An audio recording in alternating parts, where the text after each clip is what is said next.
प्रतिबिंब जनमानसांचे। अहिल्यानगरात ट्रॅव्हल्स जिहाद प्रकरण तापलं, कथित अश्लील कृत्याचा व्हिडिओ व्हायरल। आज हिंदू समाजाचा आक्रमक रास्ता रोको। अहिल्यानगर शहरात सध्या ट्रॅव्हल्स जिहाद प्रकरणावरून वातावरण चांगलेच ढवळून निघाले असून हिंदू संघटना आणि सकल हिंदू समाज आक्रमक झाल्याचे चित्र पाहायला मिळाले। आज 11 मे रोजी शहरात सकल हिंदू समाजाच्या वतीने रास्ता रोको आंदोलन आणि मोर्चाचे आयोजन करण्यात आले असून या आंदोलनापूर्वीच सोशल मीडियावर व्हायरल झालेल्या एका कथित व्हिडिओमुळे संतापाची लाट उसळली आहे। सोशल मीडियावर समोर आलेल्या कथित सीसीटीव्ही फुटेजमध्ये एका महिलेची छेड काढत अश्लील कृत्य केल्याचा दावा केला जातोय। हा प्रकार तारकपूर परिसरातील शिवशाही बसमध्ये घडल्याचे बोलले जात असून संबंधित व्यक्ती मुकुंदनगर परिसरातील कंडक्टर असल्याची चर्चा शहरात सुरू आहे। व्हिडिओ समोर आल्यानंतर नागरिकांकडून तीव्र प्रतिक्रिया उमटू लागल्या आहेत।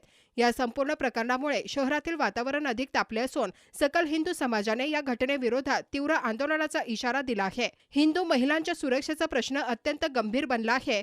अशा प्रकारांना वेळीच आळा घालणे गरजेचे आहे, अशी भावना अनेक संघटनांच्या पदाधिकाऱ्यांकडून व्यक्त केली जात आहे। दरम्यान आज होणाऱ्या रास्ता रोको आंदोलनात मोठ्या संख्येने नागरिक सहभागी होण्याची शक्यता व्यक्त केली जात आहे। शहरातील विविध हिंदू संघटनांनी सोशल मीडियाच्या माध्यमातून नागरिकांना आंदोलनात सहभागी होण्याचे आवाहन केले आहे।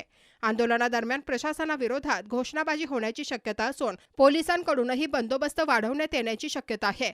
दरम्यान सोशल मीडियावर व्हायरल होत असलेल्या व्हिडिओची अधिकृत पुष्टी अद्याप प्रशासन किंवा पोलिसांकडून करण्यात आलेली नाही। मात्र हा व्हिडिओ मोठ्या प्रमाणात शेअर होत असल्याने शहरात चर्चांना उधाण आले आहे।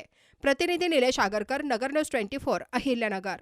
अहिल्यानगर शहरातील महत्त्वपूर्ण अपडेट जाणून घेण्यासाठी नगर न्यूज 24 या यूट्यूब चॅनलला सबस्क्राईब करा।